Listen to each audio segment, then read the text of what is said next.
Welcome to Online for Authors, where I, Terry M. Brown, author of character-driven fiction and host of the podcast, introduce readers to characters they'd love to invite to lunch by interviewing authors, discussing their books, learning about the writing process, and even, on occasion, chatting live with a panel of authors to discuss topics relevant to both readers and writers.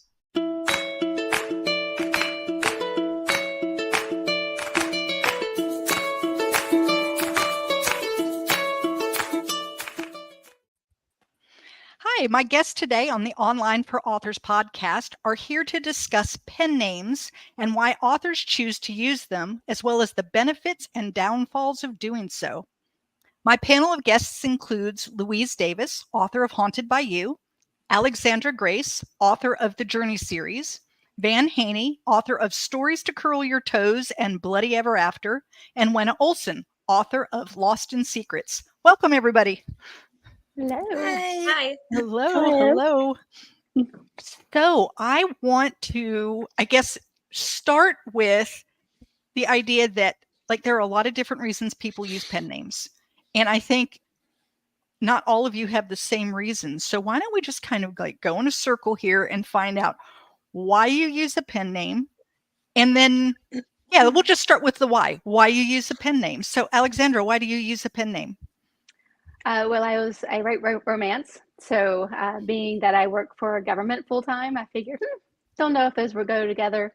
So I decided to start with a pen name. I held my face, didn't put my face out there for a long time. And then finally I just gave up and said, whatever. So I'm too proud of it. So whatever, I'm just going to go with it. So that's why I started. Okay. What about you, Louise? So I initially was going to publish my children's book under my real name. But I last minute Googled my name and there was horrific publicity with my real name that I did not want children coming across. And so last minute I decided to change it, which pushed the release date back a whole bunch because we had to change everything. Right? Yep. So that's why mine was forced upon me. Okay, so yours wasn't so much a decision that you wanted as much as a decision you felt like you had to go with. Yeah. Okay. What about you, Van? So I write horror, and people make this assumption that I generally think about horrible things all the time when I talk to them and I tell them that I write horror.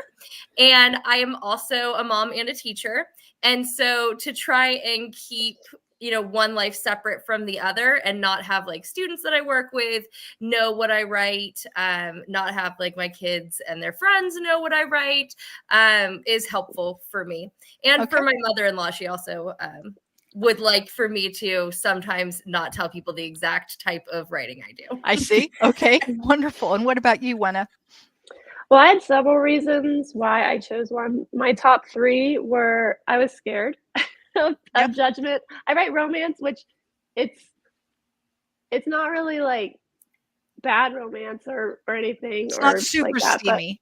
Okay. It's not but I was scared of judgment for that. And then I have nonfiction that I write under my actual name. So those two genres don't really blend. And so that was another reason. And then, oh no, I lost my third reason. It's no longer valid. My biggest reason was that I was scared of putting it out there and then no one liking it. And so I was like, I'm just going to pretend like it's not me. Right. So now I have a question, and this is an actual, because I do not use a pen name. I'm Terry M. Brown. That's who I am. I can't imagine trying to be someone else. I can't keep up with myself as it is. And so the idea of keeping up with Terry 2.0, I don't even know what I would do with that.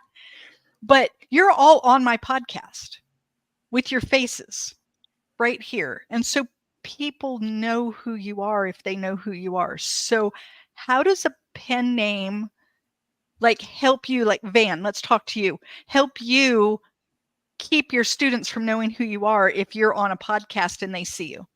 So that's a really great question. So my family is super supportive, and people that I work with are generally super supportive. Like both sides of my family, so supportive, read my books and buy them.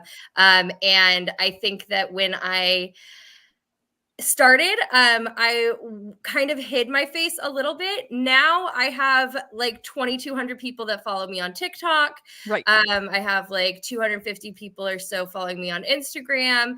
So my face is out there all the time. But because my name is different, kids have a harder time finding me. Okay. But I will say I was long-term subbing in a 6th grade in February, and the kids stalked me on TikTok until they found me. And so they finally did find me, and I was like, wow, I don't know how I'm going to react or how they're going to react. And they were super excited. They watched some of my videos and told me how boring they were. And I was like, they're not for you. Right. Right. They were like, I guess I'm never going to watch this again. I was like, that's fine. It's probably good. They were very supportive. They asked me if I could give them books, and I said no.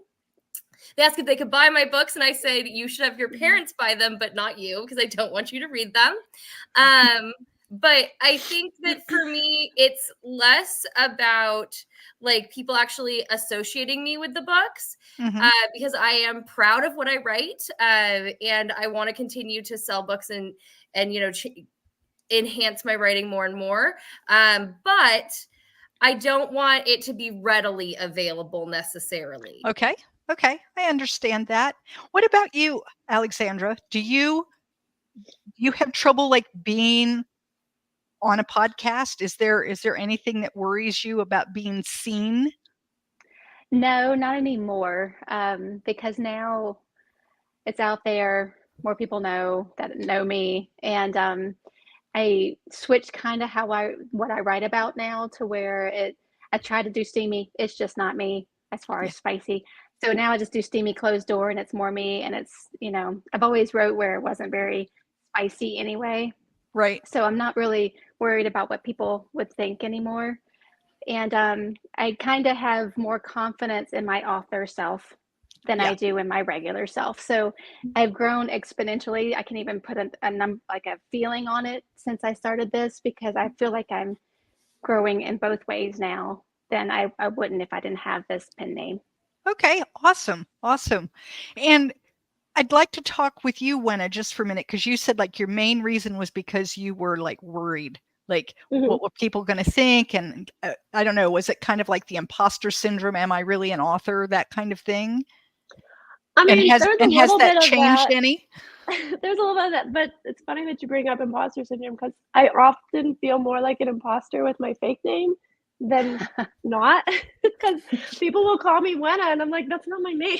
That's not who I am. That's not me. Who are you talking to?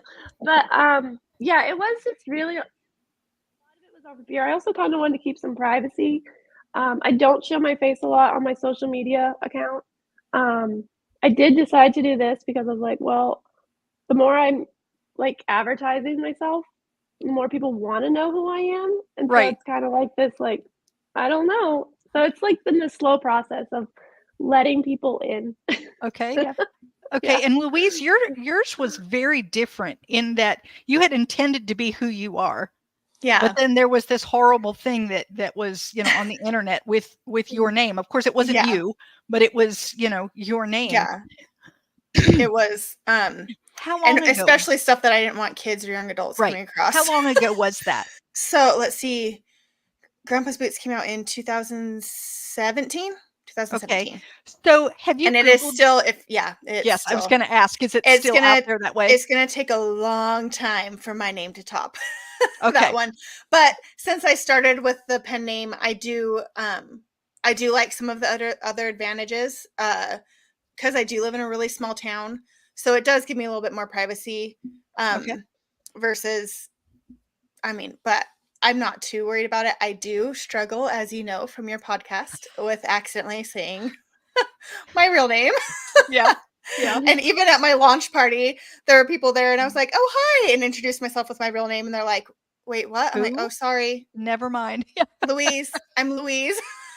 So I think that would be probably the hardest thing for me. That would be the number one hardest thing for me, is not remembering who I was at any given time. Like, am I Terry today, or am I pen name Terry today?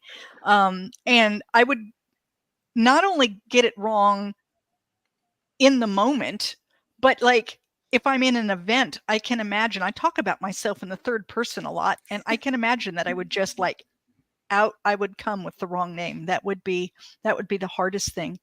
So we've kind of talked a little bit about some advantages. You get some privacy, right? And you get the opportunity to maybe write in a genre that is either different from what you've written in your real name, or in a genre that maybe you don't want associated because of whatever you do for work. Do you find any disadvantages other than accidentally spouting your real name? Do you have any disadvantages at all to having a pen name? I Yeah, go actually ahead. find it really hard signing up for things, or like doing things to support my writing, because a lot of times it'll ask for information like your address and your phone number and your name. And I'm like, well, do I put my pen name? Like, will other people see this, or do I put my regular name? And like, I have a writers group that I host, and it's sponsored through our local library. And my name associated with it is Van Haney, because that's the name that I use for writing. So people will automatically call me Van. And I'm like, what? Oh, right. Like, that's what I used, because for me, it made the most sense for this situation. But then I'm like introducing myself to them like all over again, being like, you can call me this. Right. Because in this situation, although I'm a writer, in this situation, I'm me. Right. Okay. So like, just signing up, like, how do you sign yourself in would be a difficult thing. Anybody else? Yeah. Yeah, I always have to think before I sign a book. Me too. Because both my my regular name also starts with an A, so I have to really consciously pay attention. Okay. I had to practice for a long Yes. time to make Did sure I you? would, and still there are so many books that I just did not do my signature right. I had to like try and fix it. Okay. Yes. All right. Any other difficulties? So we've got book signing that's hard. We've got signing up for events that's hard. Copyright. Copyright. Talk about If that. you copyright it under your name, goes, I think it's 100 years past your death or something. Okay. But if you sign up copyright under your pen name, it is not copyrighted for as long. Oh, well, do you know how long it is? Like, I is can't it remember. I should have significantly re-looked that up. shorter? That's all right. Yeah, it is significantly shorter. I ended up still doing it under my pen name because I thought it would be weird in the front where it's like copyright, totally different name. Right. So, but yeah, it is different, and it has different rules. Okay. Well, that's something that we'll definitely look up. Maybe I'll even put a link or something in the show notes that talks about like where someone can go and find that information. I had not even ever heard that one or considered it. That's interesting. Any other difficulties with a pen name? See, I'm just thinking like marketing in general. So do any of you know anyone who uses a pen name who does not ever put their face out in public? Yeah, I've come across some, but I can't remember who it is. Okay. I can't imagine if I were that person. Like, you can't get on a podcast. I don't know what you would do on your social media. I guess you only put covers of books and I don't know, words, hands, Yeah, avatars. I don't know. Yeah. Yeah, that And would be hard. Yeah, see, and I'm so much, it's like, here I am with my book, that kind of thing. I can't imagine what you would do. And then, like, how would you be a host of a podcast? Like, you'd eliminate that ability, because you can't say, hi, I'm the host of a podcast. I'm an author, but I can't tell you who, Yeah. I would So imagine, most of the people who don't show their face and use a pen name are probably introverts. So the last thing they're going to want to do is show their face on social media. Okay. Yeah. Or be on podcast, right? Is that This the is way a that stretch, works? Yeah. Okay. Or they have like a really good reason, right? Where like maybe they write something else that's really successful. And so Right. I don't know, they don't need to show their face Maybe. for the other book. Boy, wouldn't that be a nice problem? Yeah. I do know of an author that had a pen name and now no longer does. And so all of their books were changed to have their actual name instead of their pen name. And it was because they were, I think, a journalist. And so they didn't want their name associated with the books, and the books are told in first person. So they just put the character's name as the author. Oh, and now the books are being changed. Isn't that interesting? So, there are valid reasons. It's not that there aren't valid reasons for changing. I think for me, I just sit here and can't imagine trying to be someone other than who I am. My question now is, how did you come up with your names? So Van, let's start with you. Tell me, where did it come from? Is there like a story behind it, or a I don't know, a purpose, or? So my pen name here is a shortened version of my I can't think my name before I was married. Okay. So your maiden name. My maiden name. And then I also used a pen name for my middle grade fantasy, but I used an entirely different name. And it is very similar to my actual name. Okay. So you picked something that felt similar anyway. Yes. Okay. That way I could respond without I wouldn't be so shocked when I had to respond and people called me by that. What about you, Wenna? Where did Wenna Olsson come from? Completely random. I was looking for character names using an online generator, and Wenna Olsson, I was like, that sounds really cool. I'm going to use that name. So. Okay. That does sound cool. Okay. That sounds cool, yeah. Okay. Alexandra Grace, where did yours come from? Mine is a combination of my kids' middle names. Oh, okay. Oh, that's awesome. That is cool. Grace is my daughter's middle name, and Alexander is my son's middle name.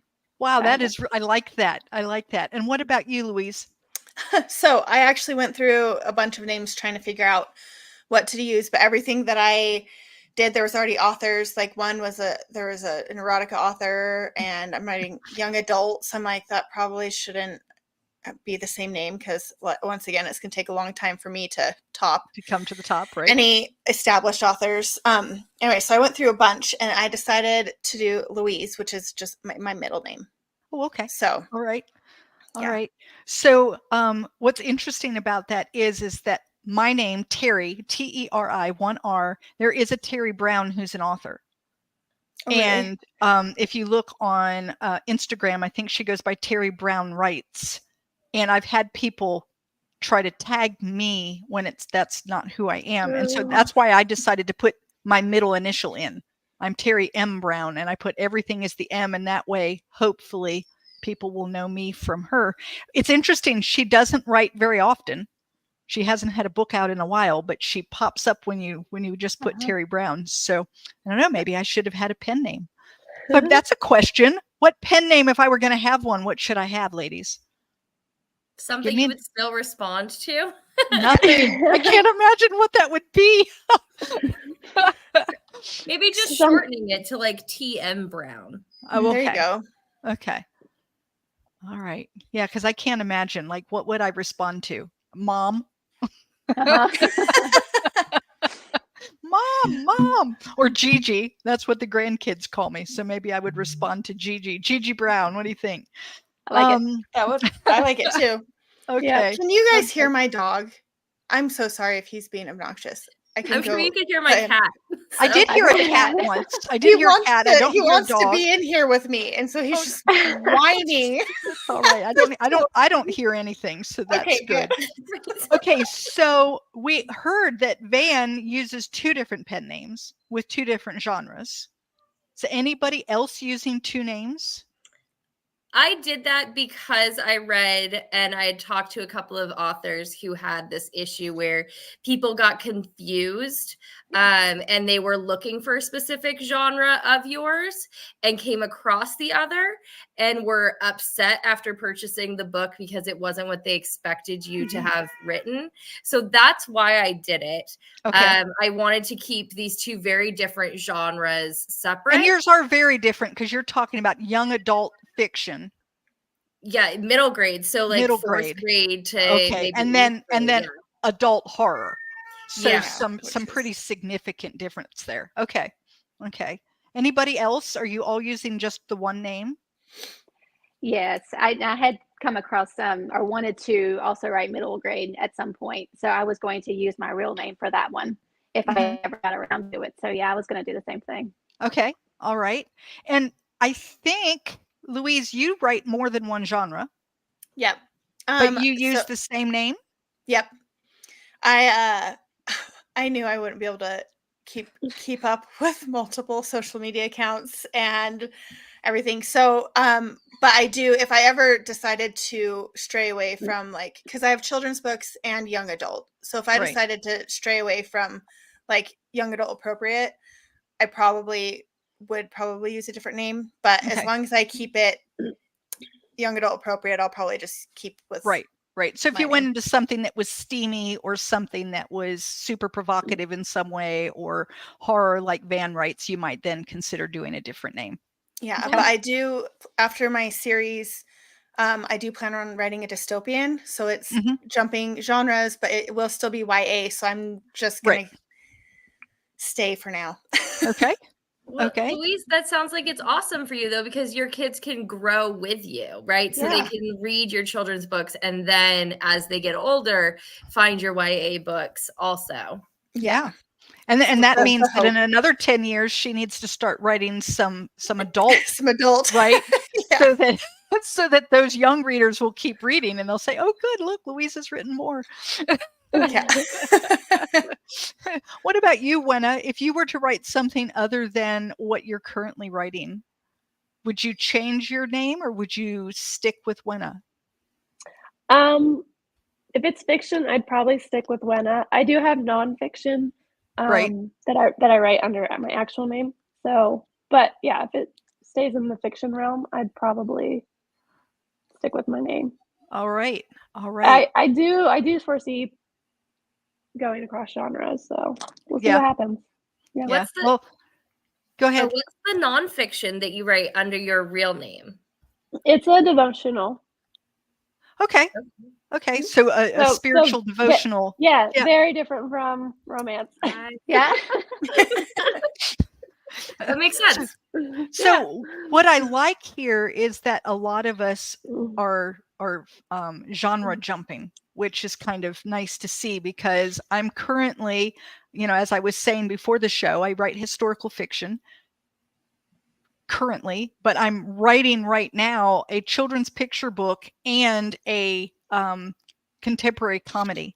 And so I wonder, like, is that even, quote unquote allowed?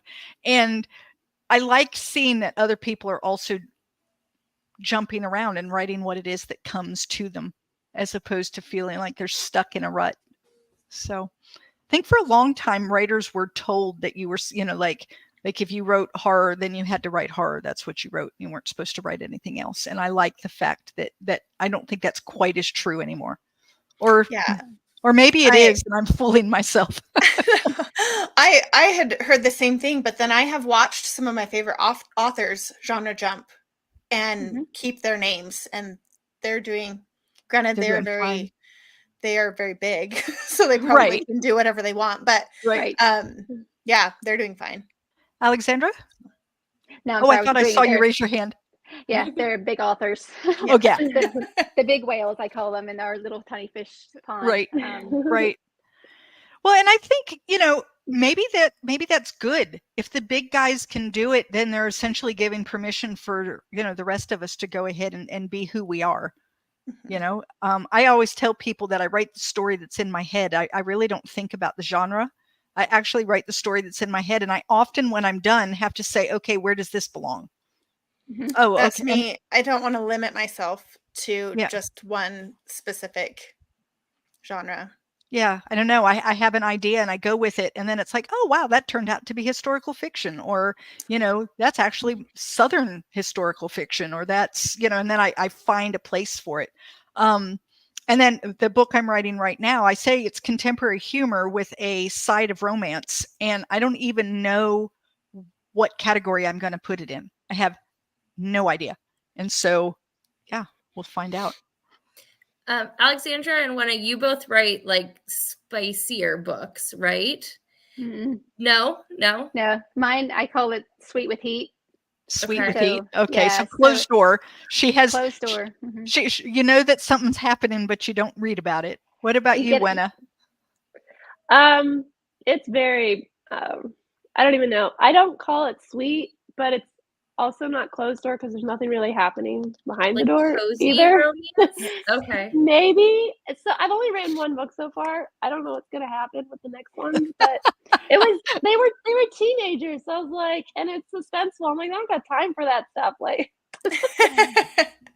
I like the build So- up, so that's where I focus mine. Yeah. It's just building up to it, and then we turn it off. And then let everyone have their own imagination. I like that better for me in Me too. terms of reading. So I just think about it like when writing horror, like people make this assumption that I think about dark and terrible things all the time.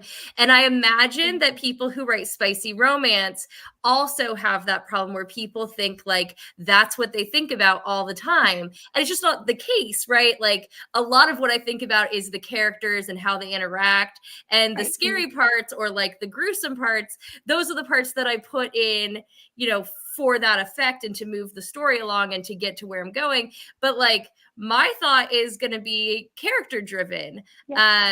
And so I think that's probably the same for a lot of people who write romance, that like you're not just trying to get to that spicy part. you're not and, just like, trying to get into the bed, right? There's more and so to you're it than not that. always thinking about that. It's just part of what you write. Right. It's part of the relationship. It's not the purpose of the story for me anyway.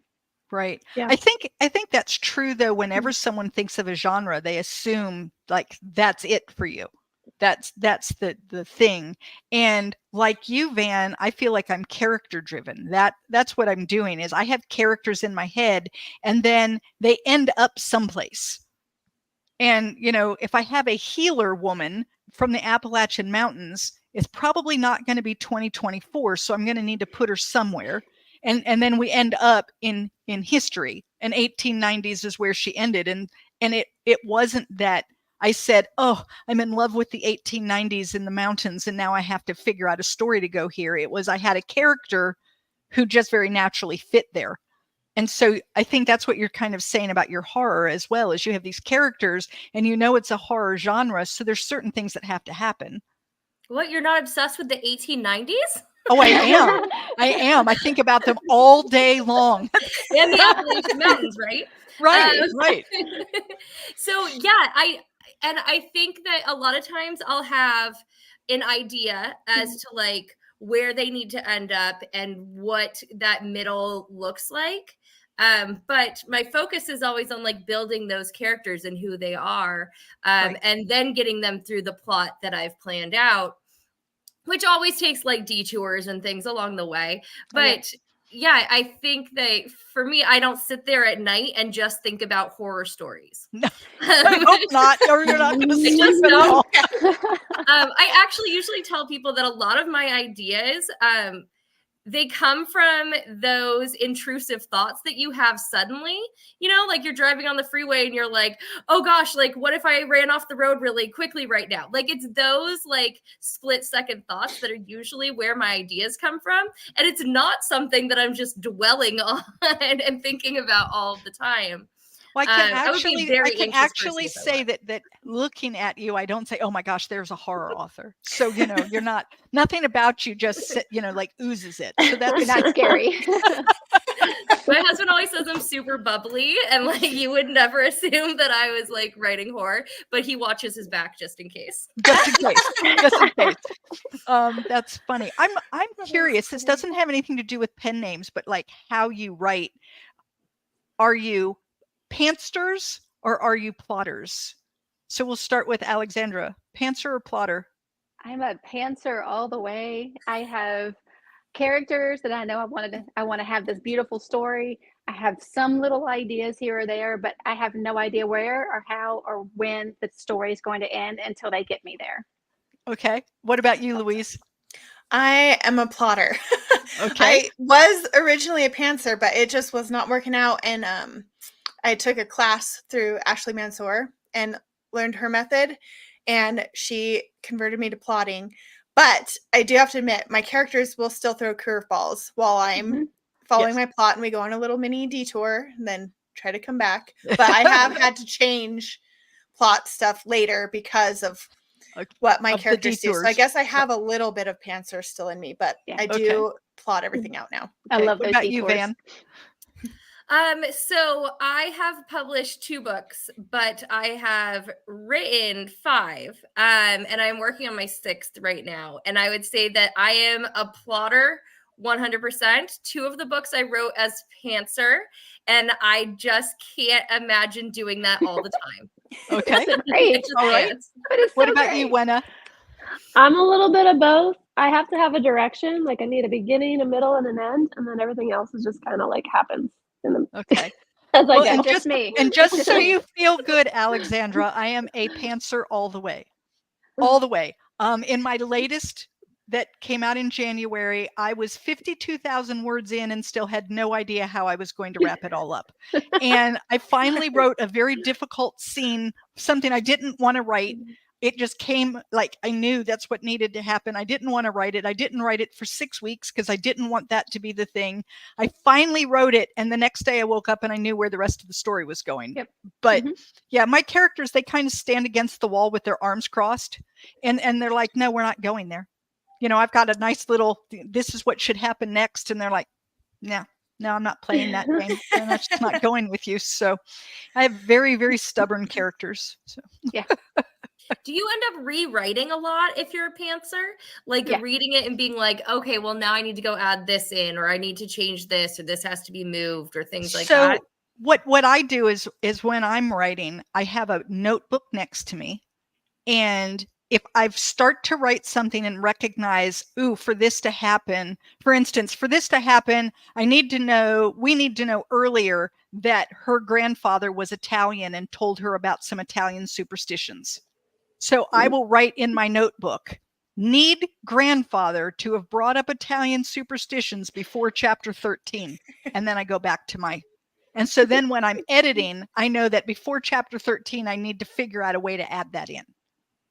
So grandpa has a conversation, we put that in somewhere, and that's where it comes in. And so I just kind of, it's like as I'm going, I recognize, the only way this is going to work is if I've said something earlier and I need to. So I'll just jot it down so that when I go back for editing, I don't forget what it was that I wanted to do.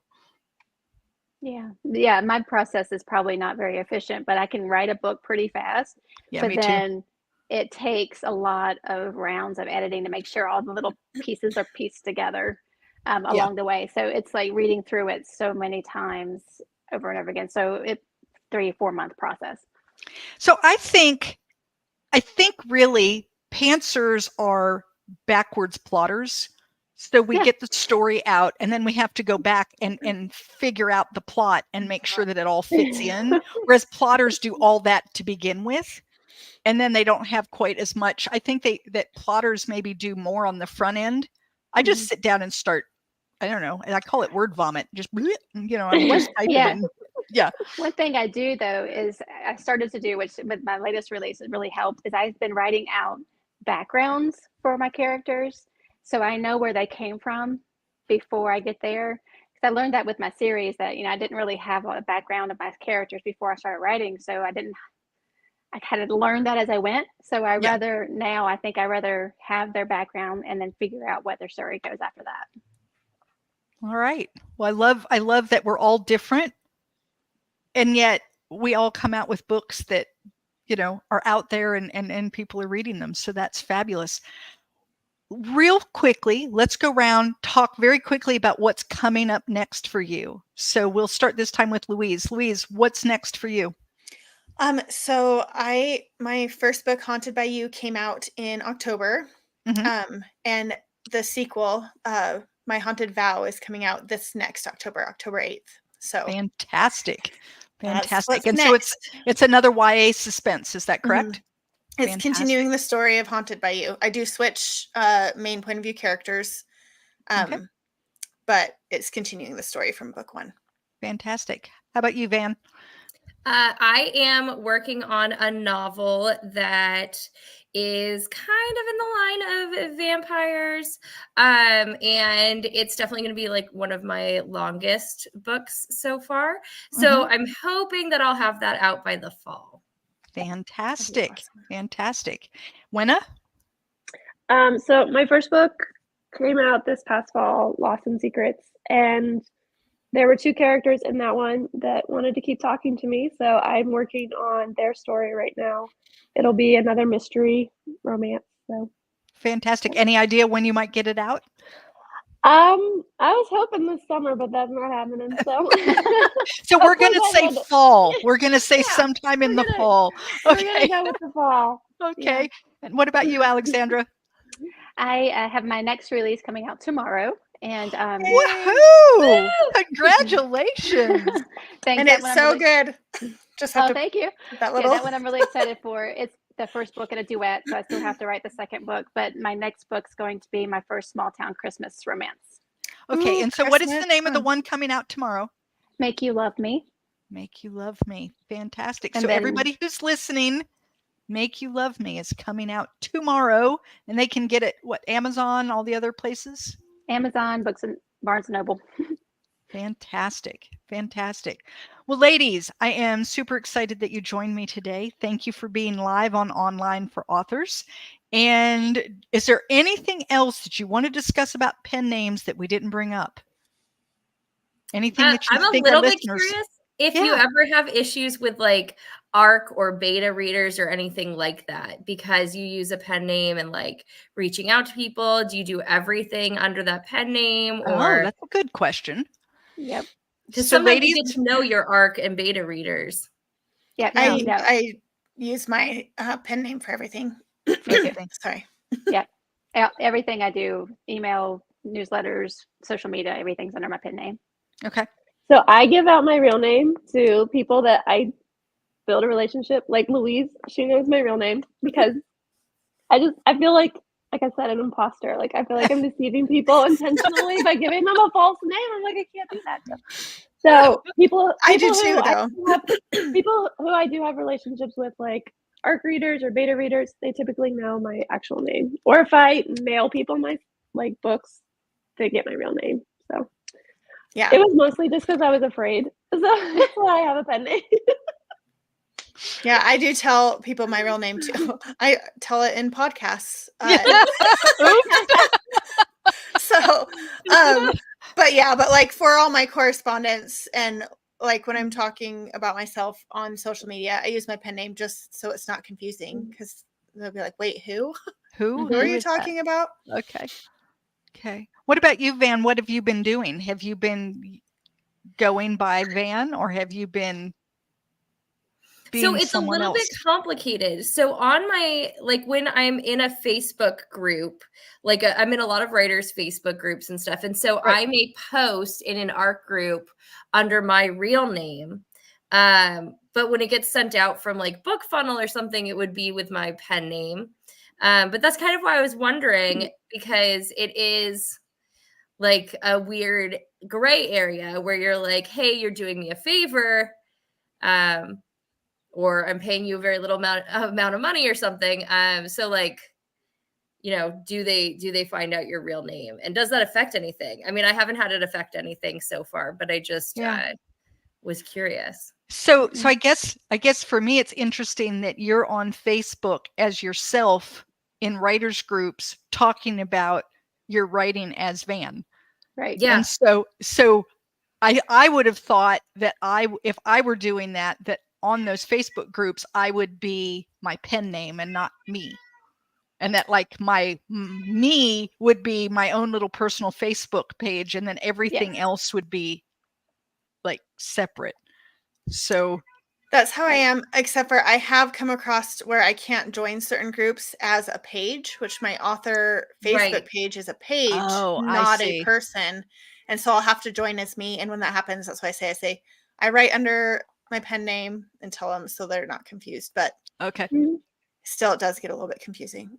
Yeah, I would say one of the more confusing things is that I'm in the Northwest Independent Authors Association, and that gets complicated because I sign up for events and stuff as me, but sometimes it has my name, sometimes it has my pen name. So the stuff that goes out to the public, I want to make sure has my pen name, but the stuff that's within the group could have either. And that can be confusing when I meet people also. Yeah, especially because they think they've met you and then they think, well, wait a minute, I don't know that name. And then, yeah. Right. Yeah. So that's the part of pen names I think that would be the most difficult for me, is like, who am I right now? And who do the people around me need me to be? Yeah. So, and I only know how to be me. So I'm Terry, and that's just that's probably what I'll always be, unless I'm Gigi, and I can handle that because it's my grandkids. So, but Yeah, even then, just so you know, that's confusing because my oldest grandson calls me grandma.